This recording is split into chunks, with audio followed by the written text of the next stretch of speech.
What's up, Brew Crew? Welcome back to Beer City Board Games. Today we're taking a look at Civolution, the latest offering from Stefan Feld, who, if you've watched this channel before, you will know that I'm a big fan of his designs.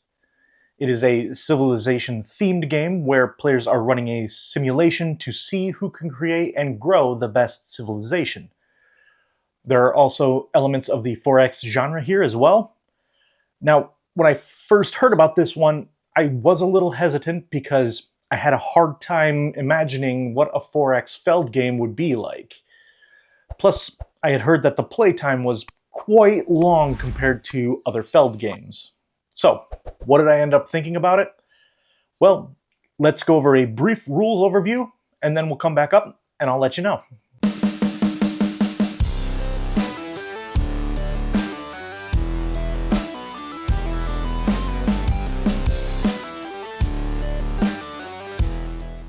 As always, this will be a very high-level overview of the gameplay and will not be a full rules teach.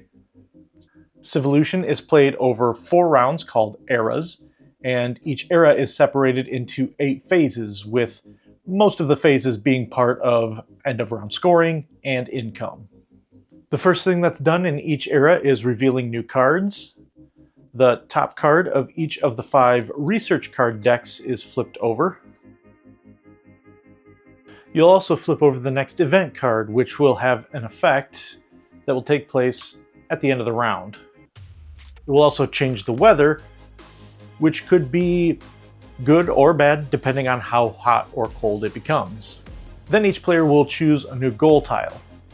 These tiles have objectives on them, and once the requirement is met, you can take a specific action to move the tile over to one of the stages to score points at the end of the game.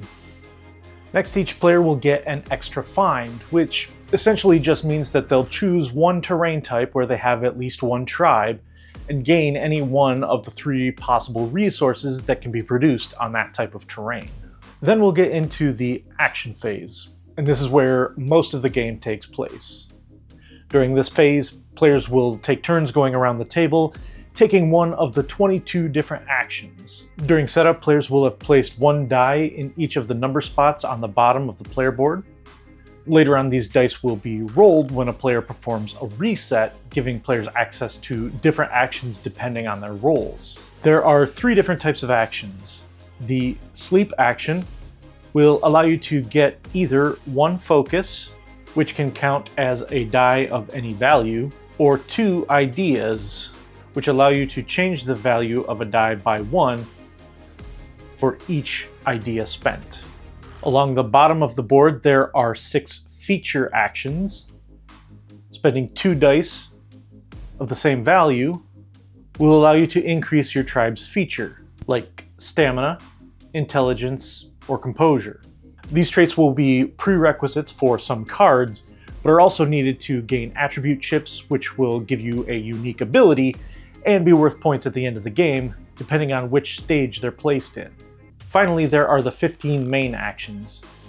These actions are taken by taking 2 dice of different values and following the lines associated with that die value, finding the spot where they intersect.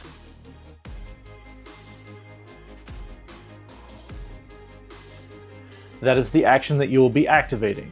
There are way too many of these actions to go over in this video, and each one can be upgraded twice, but these actions will do things like let you move around the map, place new tribes, explore tile spaces, or produce and gather resources. Along the right side of the board, in the number 6 column, these spaces will give you the option to either take an action or play a card. When you play a card, you will need to either have or spend the required resources or features, and the amount that you will spend will be determined by which stage of the console you will be playing the card to.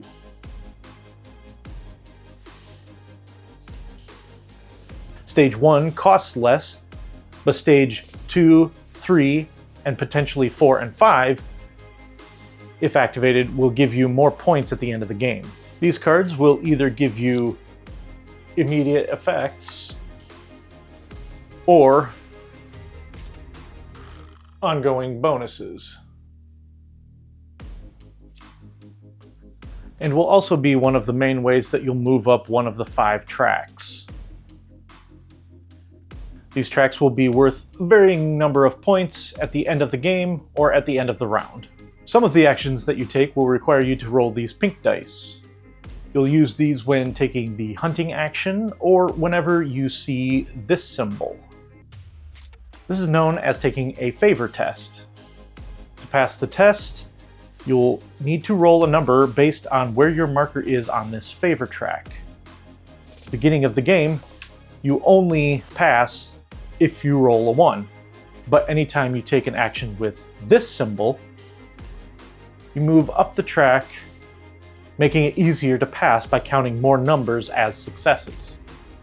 You'll also be able to gain more of these pink dice through certain actions, which is another way to better your odds. At some point on your turn, you won't have enough dice left to do what you'd like to do, so at that point, as long as you have 3 or fewer dice left on your console, you can take a reset action. And these little slide markers will show you what to do during the reset action. You'll take the leftmost reset marker and move it down, taking each of the steps. First, you'll move the phase indicator. If a player moves the indicator to the space showing the player count for your game, it triggers the end of the round. Otherwise, nothing special happens. Then, you'll take all of your used dice, and you can choose any of the dice left on your console as well, and re-roll them, and place them on the numbered spaces at the bottom of your console. And finally, you'll take that reset token and turn it either into an idea or food. Once the end of the round is triggered, you'll finish the current round and then play one more full round. Then some end of round scoring takes place and the current round's event card is resolved. If it's the end of the 4th era, then final scoring is tallied as well, which includes points for different tracks, traits, tribes, cards with endgame scoring opportunities, and points based on cards and tiles placed in the stages of your console. Once all of those things are counted, the player with the highest score wins. Now again, this was a super high level overview, and there are a lot of things that I did not explain. I definitely recommend looking up a how to play video if you'd like to learn how the full game is played, but this is hopefully enough to give you an idea of what's going on. Now let's head back up top and I'll let you know what I think. Well, if you've already watched my best games of 2024 video, then this has probably already been spoiled for you, but I think this game is fantastic. It simultaneously feels like a familiar Feld game, while also feeling incredibly different from anything of his that I have played before. It's also significantly more complex than his previous games, and quite a bit longer as well. As usual, we'll start off by talking about the art and components, which, although I wouldn't call it a beautiful game, I think it looks really great for what it is. Because the theme of this game is about running a simulation of building up a civilization, the player's consoles really do fit the theme. And I think that they are also laid out really well. The graphic design on the consoles makes it fairly easy to follow which actions can be activated by which dice, and I love that you can fold them right up and store them away with the tiles inside. Just make sure that you open the board from the right direction. I'm also impressed that they were able to organize the box in such a way that they were able to fit a large game like this into a box that isn't much bigger than a standard Ticket to Ride size box. Or right now, with everything seemingly coming out in boxes the size of a Volkswagen, my shelves thank you. As I said earlier, the symbols in this game are pretty easy to pick up and understand, but I also appreciate that they did a good job of laying out the rulebook and providing plenty of examples and explanations. Plus, each player gets a really nice player aid booklet that covers all of the actions, as well as their upgraded abilities. Overall, I think the production of Civolution is really solid. So now let's talk about the gameplay. As I said at the beginning of the video, I was a little concerned about the idea of it being a 4x game coupled with a long playtime. And I'm not going to lie to you, it is a long game. Our last 4-player game of it took about 3 to 3.5 hours, and that's with everyone taking pretty snappy turns. Our learning games of this took even longer. So there's definitely a pretty significant time investment here if it's a game that you want to learn and play. To me, I felt like I was rewarded for my investment. I'm not sure that everyone will feel that way, and I would say that if the idea of a 3-hour-long Euro game doesn't sound like your thing, you may want to skip this one. But when I say that I felt rewarded after learning and playing this game, I mean that quite sincerely. While it's quite different in a lot of ways from his other designs, it still has the feeling of a Feld game, and that includes being a point salad game where just about everything you do is going to get you points in some way, which means that no matter which strategy you take, you're going to feel like you're accomplishing something. Now, admittedly, I haven't played this game enough to have explored all of the different strategies in the game, but that would take a very long time. But I have tried taking several different approaches, and while they weren't winners, I still felt like it kept me in the game, and all of our games felt competitive. When it comes to playing the game, I really love the action selection mechanism of choosing 2 dice, and where those 2 numbers intersect is the action that you can take. It's a really fun decision to make because you're often faced with the challenge of only having 1 die of a certain number, but you want to use it to make 2 or more actions. If you're anything like me, you'll end up with the opposite problem where you'll roll your dice and they're almost all of a single number. So all 3s or all 5s. But I think this is a big part of what makes it feel like it's a Feld game. There is a fair bit of randomness going on, but the calling card of a great Feld game to me is the fact that there is going to be some randomness in the game, but you are given plenty of ways to mitigate that randomness.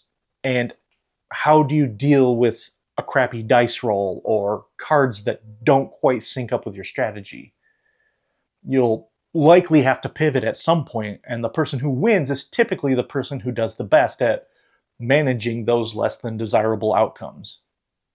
To me, this is what makes Castles of Burgundy so great, and it's what I enjoy about so many of his games. That being said, if you're absolutely opposed to randomness of any kind in your game, then this probably won't be the game for you. For me, it's just the right amount of randomness, and handled in a way that I really enjoy. It's hard to go over all of the different aspects of this game without the video being hours long, but there are a few highlights that I want to make sure to touch on. I do really like the way that the map portion of the game plays out. The fact that you can get bonuses for being the first one to explore territories feels good, but even if you're not the first one, you can bump other players off of the spaces that provide points. But it comes at the cost of weakening that tribe, and weakened tribes won't score at the end of the round. Also, if one of your tribes is weakened and you're not able to feed it, they will die and come off the board. So it's not an easy decision to take that point space from someone else. Exploration is fun but risky because you might flip over a tile with negative effects, but those tiles will often have big points on them. It can be a pretty lucrative strategy short term, but then you're not working towards some of the end of round or end of game scoring objectives. It can be pretty exciting though. And finally, I also really enjoy the way that the rounds are structured. It's not a simple once around the table round. Everyone keeps taking turns until they decide to reset, usually because they ran out of dice to take actions with. Each time a person resets, it moves the marker 1 space closer to the end of the round. Depending on how many dice the players have, they may be resetting at different rates, which can lead to some wonderful tension. You may think that you've got plenty of time, but then a few players reset back to back and now the round is almost over. And will you have time to do what you need to do before that happens? It gives a little bit of control as to the pacing of the rounds as well. You can only reset if you have 3 or fewer dice left in your console, but it is possible to reset earlier than you normally would in order to push the end of the round. Like I said, there are a ton of things that I could talk about with this game, but that would make for a very long video. So to wrap things up, I'll just say that I feel like this game is Feld's most ambitious design so far. And echoing what I said in my Best of 2024 list, it really does feel like his magnum opus. Again, if you don't like long games or some randomness, this may not be the game for you, but for me, this is another hit from one of my favorite designers of all time. All right, that wraps up this look at Civolution. Please let me know if you've played this one, and if so, what you thought of it. And while you're here, I'd love it if you could also give us a like and a subscribe so you don't miss any future videos. And until next time, let's get another round for the table.